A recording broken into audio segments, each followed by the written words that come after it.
Welcome back to another volume of truly disturbing tales from Reddit. Today we're going to be narrating 3 new unsettling stories, taken directly from the platform. I encourage you all to sit back, grab a snack, and enjoy these terrifying personal accounts. Now, without any further delay, let's jump right in.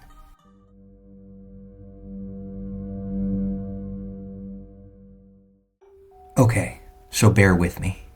This happened when I was a kid, and I double-checked the story with all of my family members. So this was in the mid-80s.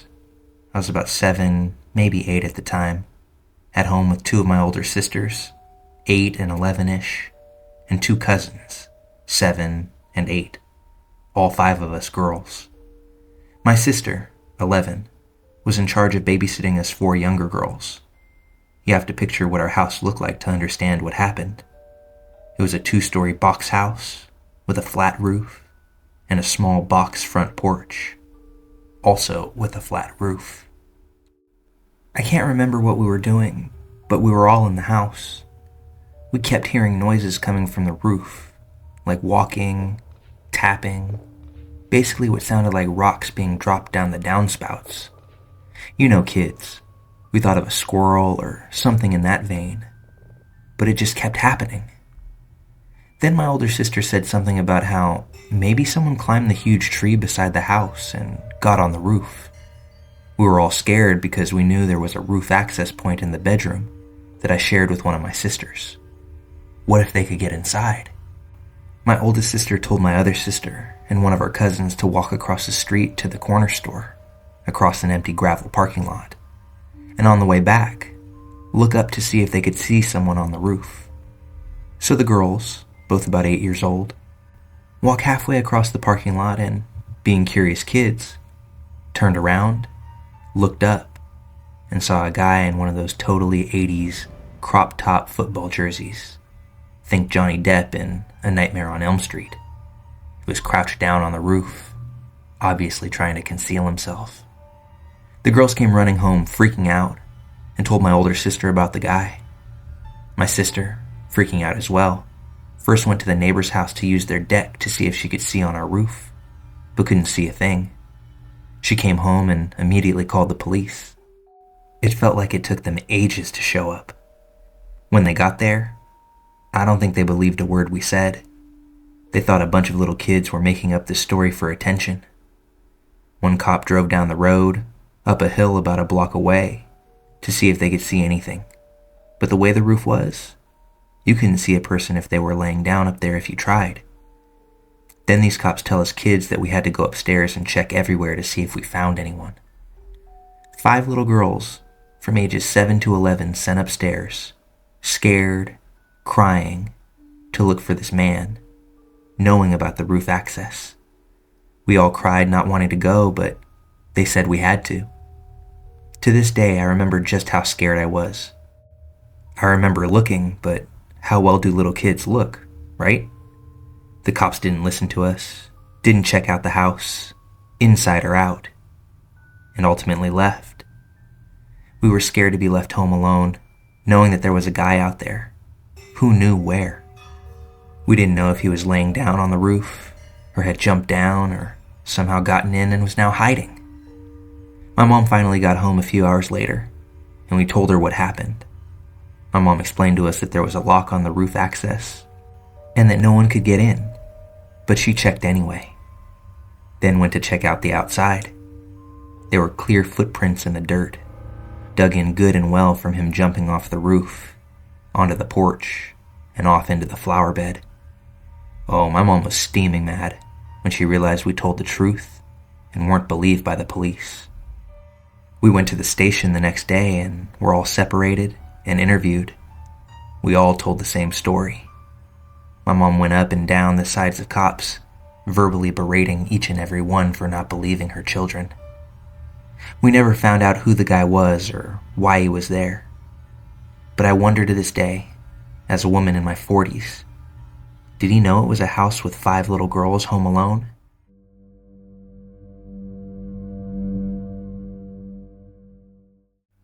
This happened a few months ago. I'm a 23-year-old male and I was driving home from a trip to the store while talking to my friend on the phone.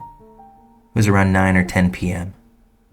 I pull up into my driveway, park, and talk to my friend for a few minutes longer while I'm sitting in the car. All of a sudden, this sketchy car pulls up directly behind me. There's no way that I could back out without hitting the passenger side of it. It's dark, my driveway lights are kinda dim, and they deliberately turned off the lights of their car when they pulled up behind me. But I faintly spotted 3 men sitting in it. I'm feeling creeped out at this point, so I asked my friend what I should do. Together, we both decide that I should wait it out a bit and see if they leave. A few more minutes go by and they're still there. Eventually, we figured that the best plan of action would be to stay on the phone, calmly grab my bags from the trunk without breaking eye contact with the people in the car, and walk to the door, which is only about 15 feet away. In retrospect, it probably would have been a better idea to just call my parents and ask them to open the door for me from inside. I step out from my car, then grab my stuff from the trunk. The guy in the rear passenger seat of the car cracks the door open, and the guy in the front passenger seat is staring me down. They're definitely assessing if I'm a viable target. I kept my eye contact with them, but I felt like a deer in headlights. It felt like ages, but must have only been 2 to 3 seconds at the most. Suddenly, the guy in the rear shouts something to his buddies along the lines of, "Oh fuck, it's a guy." Shuts the door and they speed away at like 80 miles per hour on a residential street. I was relieved, but mostly confused. I updated my friend and let them know I'm alright before walking inside. I'm a guy, 5'10", slightly overweight with a bit of a baby face, so I don't exactly come across as intimidating to most people I meet. So I doubt that I scared them off because of my appearance alone. I'm terrified to think what could have happened to me if I were female. It's legitimately really messed up. Why am I safe from these things? Meanwhile, my sister and female friends have no choice but to keep guns in their cars, get tiny cans of pepper spray for their keychains, and avoid being alone in general. It's a scary place out there, whether you're a guy or girl, or anybody else. Always remain vigilant. I used to think my neighborhood was relatively safe, but now I'm afraid of sitting in my own driveway at night.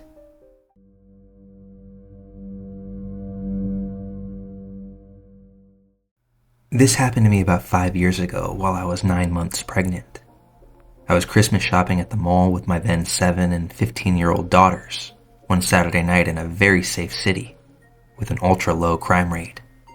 There was an Applebee's connected to the mall, and we ended up shopping pretty late. By the time we were wrapping up, most of the mall stores were beginning to close, and it was much less crowded than when we arrived. I took my girls to the connected Applebee's for a late dinner because we were all pretty famished. We finish up eating at about 10 p.m. and leave out the Applebee's entrance into the practically deserted parking lot with shopping bags in tow.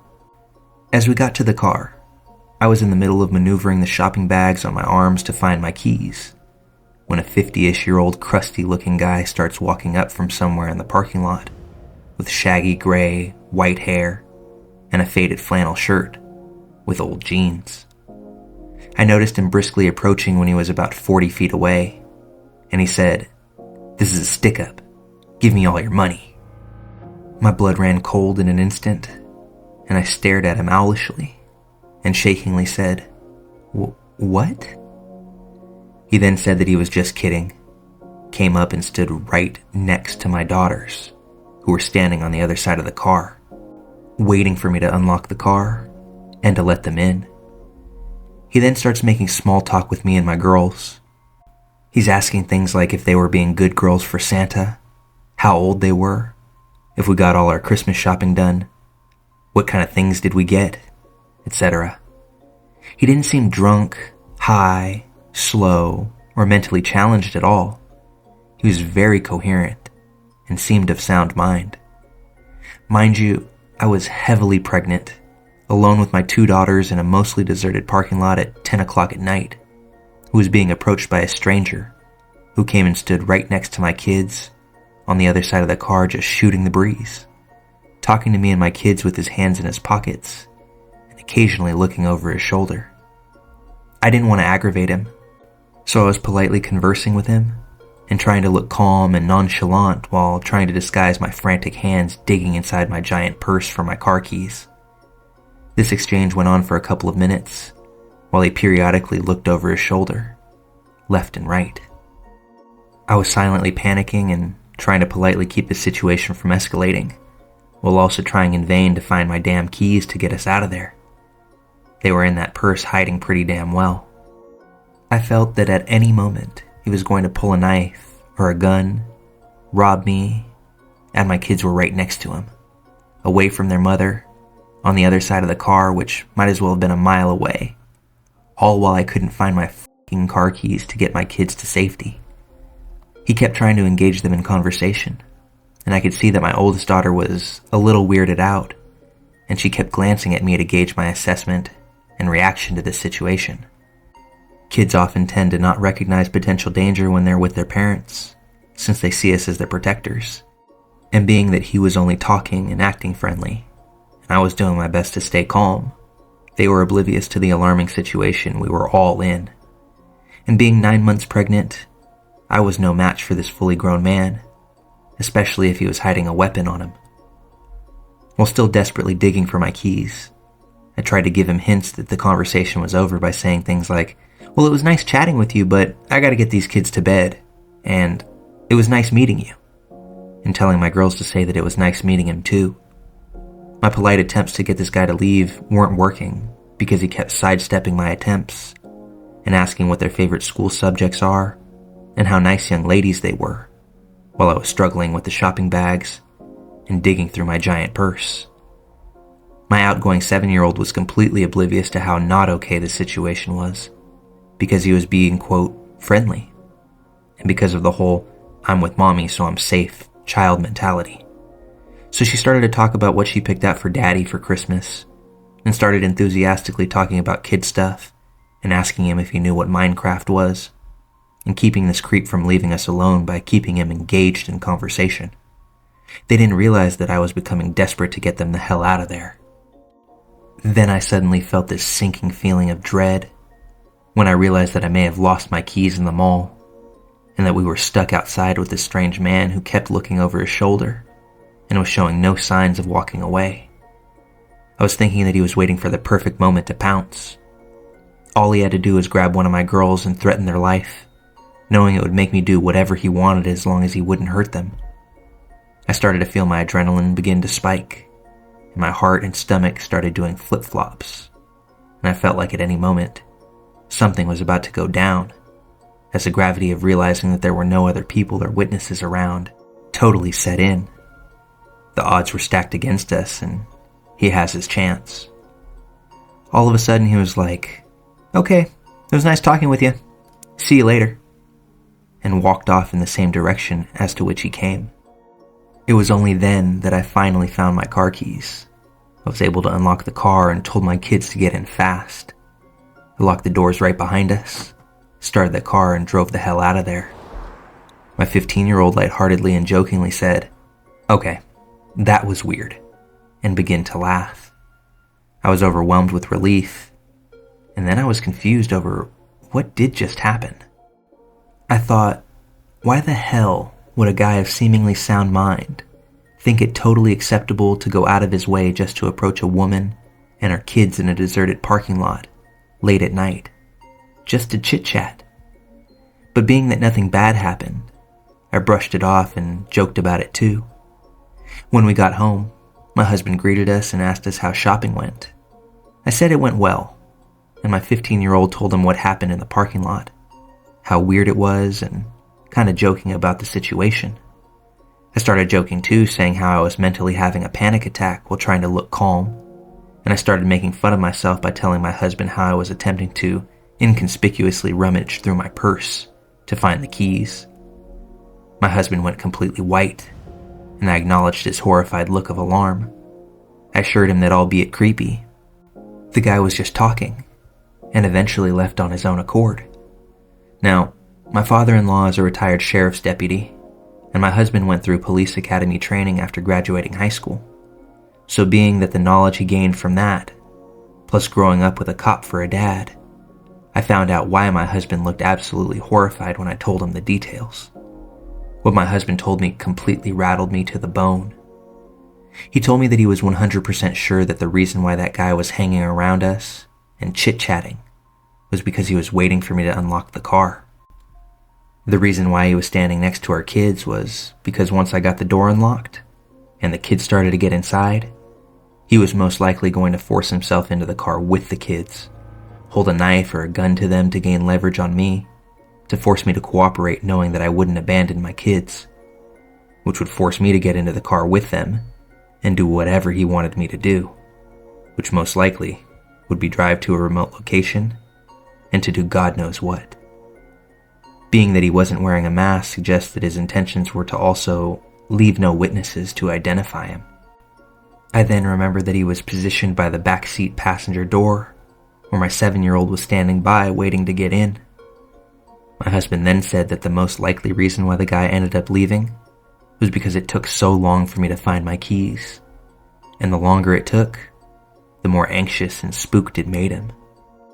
And that whole time, I was desperate to find my car keys, which, through some sort of divine intervention, stayed hidden in my bag, thus saving us from potentially being abducted. 5 years removed, and this still chills me to my core. So much so that we don't go to the mall without my husband anymore.